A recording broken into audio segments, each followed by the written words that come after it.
Sometimes I always say I love jewelry more than my wife does. So for 14 hours a day, for 2.5 years, I wore a lungi and I worked there.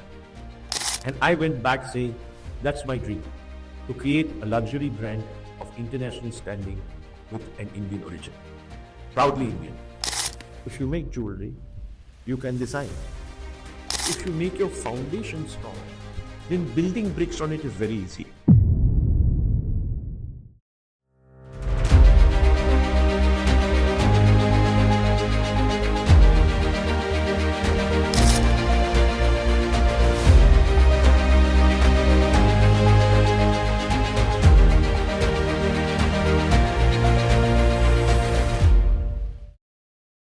Good afternoon, Anil Bhai. Good afternoon. Such a pleasure to be here, and I have yet to see a store like this in India as of now. So thank you so much for agreeing to do this chat with me, and I feel it's my pleasure and privilege to occupy a king's table. Wow, such a lovely feeling. Honestly, I know you for many decades now, and it's truly an honor and pleasure to have you here and personally take you through the experience. I truly enjoyed taking you through it because I know you're one of the few people who really will appreciate the work put into this experience. Yes, and as you said, we go a long way together, and like you, I have many transitions in my life. So just to begin our formal conversation, what I find in your background, like serendipity has played a very important role in your life. You belong to a family of Vaidyas, Ayurvedic doctors, and I don't know for what reason we wanted to branch out and not pursue the Ayurveda.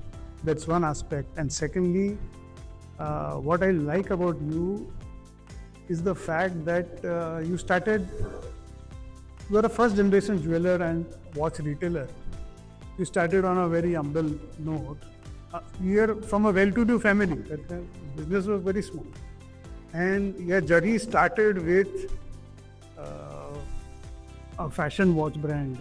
As far as I know, of course, you had a background earlier also, but from the time I knew you, you made a success out of a brand called Esprit, which many Indians did not know that Esprit also makes watches. People who used to travel abroad, we were familiar with the brand, but they were more exposed to the apparel part, and you did such a wonderful job that youngsters really loved that brand. And suddenly you changed track and you became a retailer.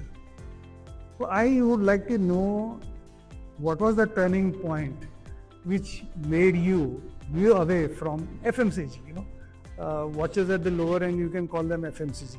So from FMCG to luxury, from volume to value, it's a big transition. So how did it happen? Please run us through your journey. So let me tell you one thing. My journey didn't begin in 99 with Esprit, but in 89, or rather 86. Oh, let me take it back to 84. While I was studying in college, I was studying to become a doctor, which I finally did. I became a doctor in Ayurvedic, in the Ayurvedic field, and I also became a commerce graduate simultaneously. The reason was that from the 8th standard I was studying to be a doctor, and my dad had an OPD of 300 patients. And in the family, as Ayurvedic physicians, Vaidyas, they have a higher healing. But I probably, because I went very early into the field, had realized that this was not my calling. And I had not yet thought of what my calling was. But my sister, when she came back from university, and she came back to India, she started a small jewelry business for friends and family. And when she made her first million, she wanted to go around the world. And who better to take care of her business than her younger brother, who she mothered all her life. And so she told me, you take care of my business, I'm going for 45 days. Make sure these are the lists. She's very organized. And she says, don't do anything else but what I'm put on the list. And tell everyone else to come after 45 days. Now, me being me, I'm a creative guy. Secondly, I love to do marketing and I can never sit still. So on the very first day when customers came in, I was very honest with them. I said, look, I don't know the jewelry business, but my sister is not going to be there. And there was a client whose daughter was getting married in 15 days. So I said, I can give it a shot. And that began my journey. I literally fell in love with jewelry. Sometimes I always say I love jewelry more than my wife does. And that's how it has been. So that's where the journey began. I realized my calling was there. So when I finished my graduation, I went back to my sister and I said, look, I want to do jewelry. And she, of course, spoke to my dad, and my dad said, look, if he wants to do something, at least you're going to be there to guide him. But I told her I want to do something different. So she said, what? I said, I like to do everything in detail. So I wanted to become an artisan in her workshop in Zaveri Bazaar. In those days, there was gold control. So there was no manufacturing unit. There were these little ateliers or workshops or sweatshops where the Bengali babus used to sit and work. And they used to be in old buildings on floor on a mezzanine. So literally the height was 4 feet on the highest side. But she said, well, if you want to do that and you want to learn it, you have to go there. So I started working in one of her ateliers where she had a very senior Bengali artisan who was running it for her, and he had his way too. That was a different part of Mumbai for a Sobu kid to see. He had never seen this part of Mumbai, and I was automatically grounding in like 30 seconds because I was there. I was on a mezzanine on the 3rd floor, and it was so hot that there was no way in which you could wear clothes. So everybody was in a loincloth, a lungi. So for 14 hours a day, for 2.5 years, I wore a lungi and I worked there. But the beauty of it was, I started off as an intern, where I was making files out of umbrella spokes to becoming the highest paid contract artisan for the company. The advantage I had, one, was I was educated. I was a double graduate. So I had understanding of science, metallurgy, joints, and things like that. Biology, how the body curves go. So all those things really helped me. And at the same time, being my sister's brother, there was no worry about how much work could be given to me because there is no scare of any theft. So I was a Garka Admi, so the bosses of the workshop had no problem giving me extra gold to work with. And it was very, very interesting for me because while sitting there, I learned the nuances of the business and how, if I had to take up the production, could I better it. In 89 was the first time I went to Basel, and for me, I was like in shock and awe. 5 halls as big as Wankhede Stadium, 3 floors. You went to be a visitor or an exhibitor? As a visitor. 1989, the first time. I was actually taken there by my mentor, who was a Swiss designer, who at that time was designing for Ravi Chawla. And when Ravi Chawla wanted to manufacture the jewelry in India, he got this gentleman called Paul Binder here, and Paul wanted to test everyone. So he put on a table like this 50 designs, said, I don't know how big or small you are, you choose a design, I come after 2 weeks, show me how you do it. The advantage I had is that I could make jewelry myself. So I understood what he wanted out of his design. I spent 20 minutes understanding from him. While everyone else had just taken designs, gone, some were ready, some took very large pieces, they could not get it ready. In short, I was the only one who passed his test. So then he took me under his wing to make jewelry for Ravi sold, and Ravi gave me a green signal to be mentored by him. And at the age of 89, I was about 28 years old. So it was like exciting. And I went to Basel with Sheetal, and we went there. And I was in complete shock and awe. But I came back with 2 things. There is a lot to learn from him. But there are 2 things that I came back which really, really changed my life. Is there was not a single Indian brand there participating in Basel. And they were always wondering, why are you coming here? Your country is closed. But there was nobody, not a single brand there from India participating. And in the luxury space, there was no Indian brand. And I went back saying, that's my dream, to create a luxury brand of international standing with an Indian origin. Proudly Indian. And that's one of my things about my life since the beginning, since my parents and my grandparents always taught me one thing, to be proudly Indian. Fantastic. And that's what I've taught my children. In fact, my son, when he started his Ayurveda business, the catchline was Dr. Vaidya's proudly Indian.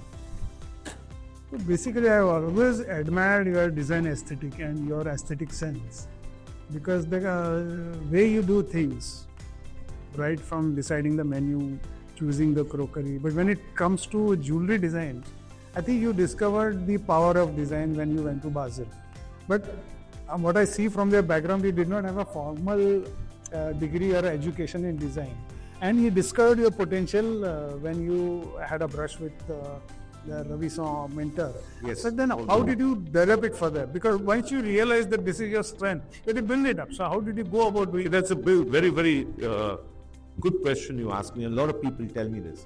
So it was very, very interesting, because after I met him, I also wanted to learn how to design. How do I do it? I asked Paul which college or university of goldsmithing can I go to in Europe, and I had done some homework, and there was something in Amsterdam that I could go for. And he said, you want to become a designer? You're already an artisan. I mean, you know how to make jewelry and you do good. So where is the problem? That's why I don't know how to design. So he said, if you make jewelry, you can design. So I said, I want to go to this university. He says, no, go to your museum here, Museum of Modern Art, and spend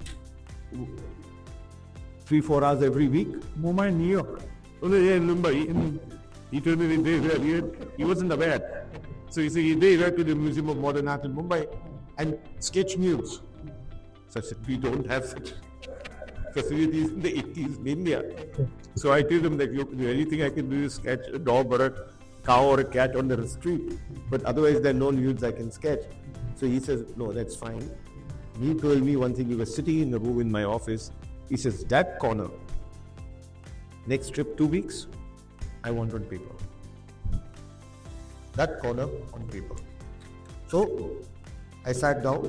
Luckily, I had a science background again, so I understood 3D. And that's how I started learning how to sketch. I got that corner on the paper like any architect would. And he says, see, now you can design.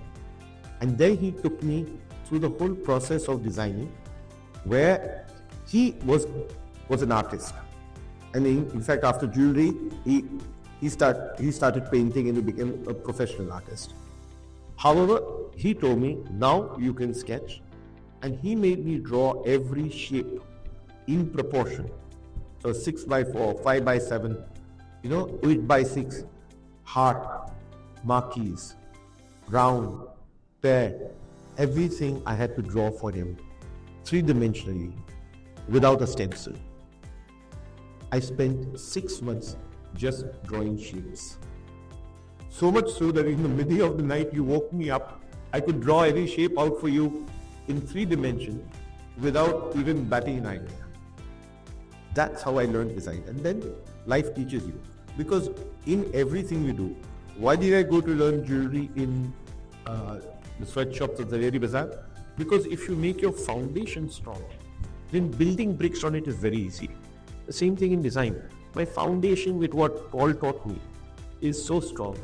I never learned how to sketch 2D. While all the designers in those days were just doing flat designs, I could only do 3-dimensional. So if you ask me to draw something, I will only draw it 3-dimensional because every view was necessary. And my one view could give you the whole 3-dimensional effect. And that is the difference. Today, if you can draw 3-dimensional, and of course today you have many more tools with AI and all coming in, but if you can do it with your hand, you will also understand how it should sit, what kind of a joint should be there, how will it feel on a woman. It's very important.